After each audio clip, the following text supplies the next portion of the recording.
The case study of Vanitas is always at its best when it has almost this buddy cop drama kind of thing going on with it. This kind of the clashing partners aspect of it, and that definitely was going crazy in episode 9 of the case study of Vanitas. This is my impressions on episode 9, so let's jump into it. But yeah, kicking off where we left off, we have this battle between Noe and Roland, and obviously Vanitas is locked up, and as they're kind of fighting over how they should handle the situation, Noe eventually mentions Vanitas' name, and this obviously sets off Roland, and Roland's going excited about the fact that Vanitas is right there, claiming that obviously these vampires have been using him, and he's going to save him, and he's going to, show him the greatness of God and all this kind of stuff, and this completely infuriates Vanitas.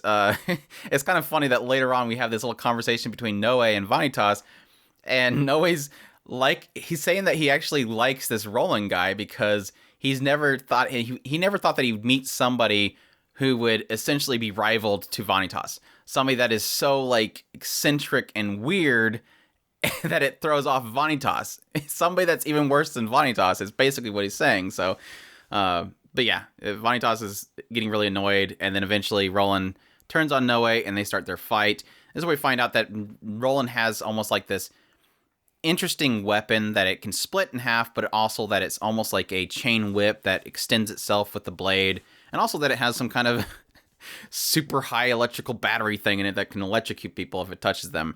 But yeah, obviously Vanitas is telling him to be careful because he's not a normal human. These Chaucers are basically enhanced humans. They use this kind of injection in order to make themselves stronger, and obviously he's using this to pretty much put Noe at a disadvantage. He's constantly, in escape mode to avoid his attacks. And after kind of using this ability to electrocute Noe, Vanitas finally frees himself from the cage, jumps in front of Roland, which kind of throws him off just for a brief second so that Noe can take him and chuck him.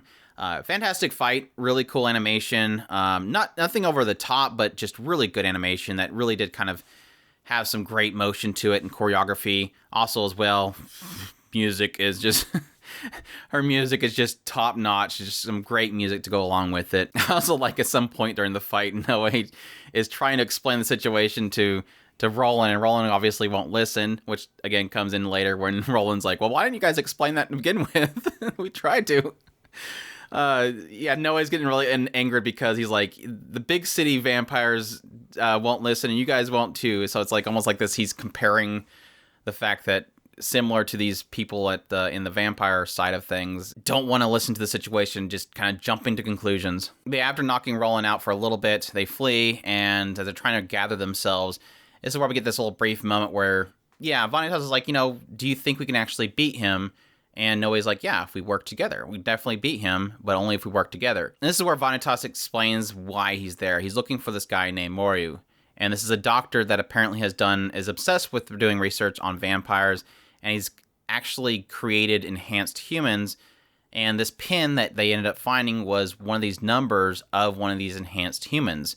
And so that's what he's trying to find out right now, is find this doctor. And then right after this, we get a little brief clip of this doctor inside of this room, getting excited because Vanitas is back. His precious test subject is back, and that he's still angry about the fact that this Vanitas guy actually stole him from him. So again, kind of showing this idea that Vanitas was obviously a part of this doctor's research, and that this Vanitas vampire showed up and stole Vanitas from him. As they're running through this entire place, obviously Vanitas knows where he's going because he's been there before. He's using his book in order to kind of manipulate the automatons or robots that they have in there in order to attack the other Chaucers. And then at some point, we get this little kind of exchange between Vanitas and Noe in this hatred for the faces they're giving. And Noe keeps noting the fact that Vanitas, it's usually when we see that he's getting serious about something, that something in his past is bugging him. It's obviously when Vanitas, his expression changes a little bit, and this is something that Noe is noticing, but he never sees Vanitas actually explain what he's having a problem with. And him kind of pushing Vanitas eventually pushes him to the point where he explains, yes, my parents were killed by a vampire. I was going to be killed too, but the Chaucers rescued me and took me in. They trained me until eventually this doctor who used to work for the Chaucers before he went mad and they basically exiled him, This doctor took interest in Vanitas, brought him in, used him as a guinea pig, did a bunch of tests on him, until eventually, yes, Vanitas came in and stole him away. Obviously, Noe doesn't like how he's explaining this story, explaining it as if it was somebody else, obviously not having much of a connection emotionally. And he does ask him, do you hate vampires? Because basically they killed your parents. And he's like, no, I think both humans and vampires are both kind of filled with disgusting people, essentially. They're both bad. And this one, Vanitas comes up with a great idea as they knock out one of Roland's partners, as that she was trying to sneak around, knocks out one of Roland's partners and says, we're going to take her hostage and we're going to use that against Roland and we'll beat Roland. And obviously Noe doesn't like this. He's already like, you don't treat a lady like that. They get a little argument because Vanitas, essentially Noe not willing to take a hostage, he feels that it's, like a disgusting move and that they should actually just explain their situation to Roland. Vanitas at the same time is like, this is what gets you idiot, naive people killed, is that you trust people. These Chaucers are going to kill you. They're not looking to be your friend. And so you do have like a combativeness between the two of them and how they want to handle the situation. Be let's just go out there and talk to them, which is, we tried already, or let's be dirty about it and take a hostage. And they eventually, through their argument, come to an agreement, essentially, is that Noe's like, yeah, you're right, we will take a hostage. And he takes Vanitas as a hostage and holds him at neck point, I guess. He's going to crack his neck in front of Roland. And I like how they're sitting there arguing. And then at some point, Roland's like, are you sure this is a trap? I don't know. I don't really know if this is a trap or not, or if this is a ruse. But yeah, eventually Noe takes Vanitas and chucks him. Roland goes to save him. And that's when Noe jumps in there and does a drop kick on Roland, knocks him down, and then picks up his arms and says, I'm and introduces himself. Hi, I'm Noe. Let me explain the situation, please. So like I said, they did come to an agreement. They both got what they wanted. They got a hostage, and they did explain the situation.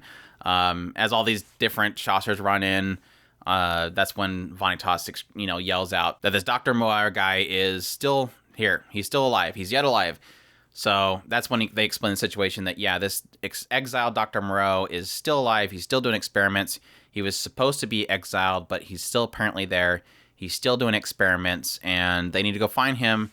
And that's when they have this little moment of like, Roland's like, so you're a vampire, aren't you? All vampires are bad. And that's when Vanitas is like, yeah, it's because you only fight the bad vampires. That's your job, is to hunt down the bad vampires.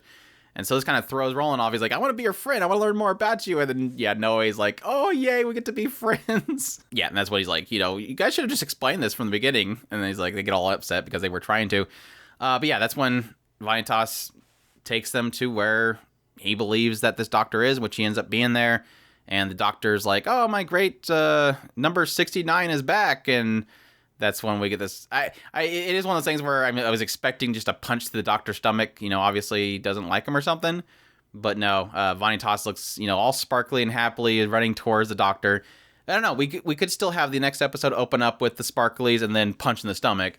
It doesn't really give us a clear picture on if he likes the doctor or not. He does say that he was used as a guinea pig, but it doesn't necessarily explain if it was a bad thing or a good thing.